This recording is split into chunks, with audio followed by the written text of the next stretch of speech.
G'day, Rob. Hey, Paul. How are you? Good, mate. How's things? Excellent. Fantastic. Just whack the seatbelt on. We're ready to roll. Ready to roll.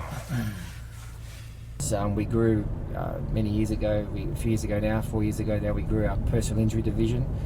We doubled those numbers effectively, and but we had some significant cash flow problems as a result because we didn't factor in the extra delays that were resulting from people's injuries not necessarily resolving within a 12-18 month period. Yep.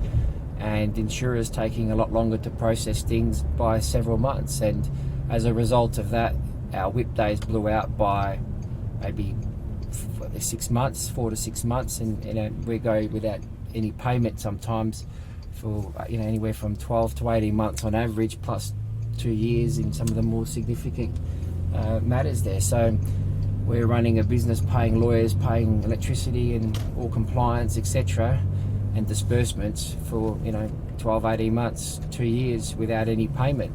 And then when we factored in when they're supposed to land, we're still getting delayed another 3 to 6 months depending on the case around that. So as a result of that, we had some significant cash flow issues, and we had to look at ways to combat that, get our systems better. As much as there is external factors that were affecting it, there was a lot of things internally we could have done differently too. Yeah. And it's like I said before, it's easy to say you think you've got great systems, you've got the great staff, and sometimes you don't, and you need those extra set of eyes, and that's where we've benefited greatly from engaging yourself as from Acuity there, and seeing significant value. I think you've been with us now with nearly 5 years, and over 5 years, and you've been part of the furniture now. And it's been a significant value to our business that we wouldn't, well, definitely, when I say we, I say we as our team, obviously it's my business, but we wouldn't be where we are today without your help and guidance. So we thank you for that. And the staff value your ideas and things as well, because if I have an idea around something, they say, have you checked that with Rob? So that's always a good indication that it's two heads are better than one. Yeah. I suppose where I noticed the biggest significant difference was in turnover and profit.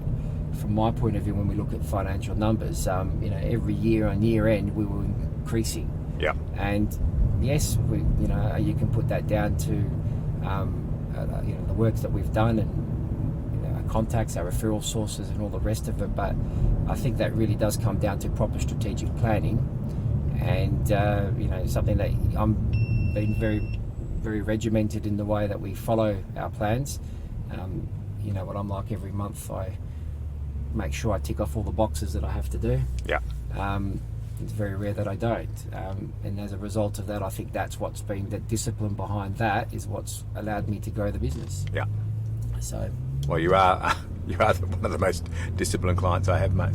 Yeah, well, that does scare me. And it makes it but it makes a difference, right? I mean, if you're actually doing the things you need to do, month on month in between the coaching sessions, then things progress, right? Well, I think it's. I suppose that.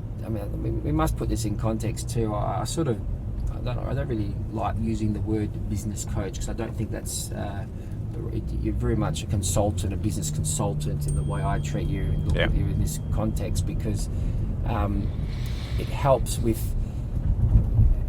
I treat you like a business. You're the business owner in the business, and as a result of that, you're able to give your feedback objectively, without the emotion and without the attachment to it. Yeah. But I think what you've been very good at is you always. It's not that you have the answers all the time. You're not supposed to have the answers. You do sometimes, and that's great. That's part of the process. Yeah. But you challenge the way we think and look at something. For example, do we have to do that process? Why? And do you need to do it in a certain way, or why can't you do this better? And what I liked is you could pull your years of experience in business, your clients, your success stories that you've got with your existing clients, and you could say, well, look, these guys have done this, this, and this, or this person's done that, or when I was working with Caltex, I did X, Y, and Z, or when I was here, I did that. And you could pull in some very good out of industry examples of success stories that with the right tweaking and environment and situation, we could adopt. Yeah.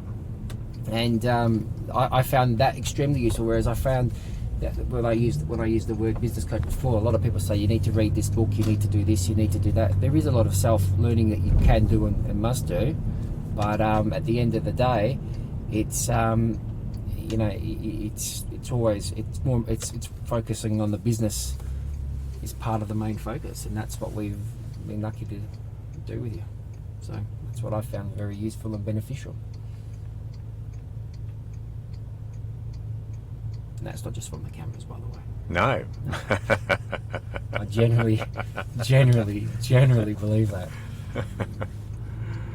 Yeah, I reckon I would have been fucked without you, to be honest. And what's the future hold, mate? Where are we taking D'Angelo Legal?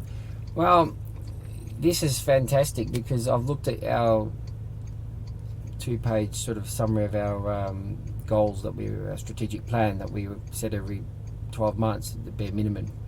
And every year I think I'm another 2 years away from hitting something, but we seem to hit it within 6 to 12 months because we're following ticking all the boxes, etc. But it's interesting. I only wanted to be a firm of probably 20 odd people. I think that's still a realistic sort of expectation.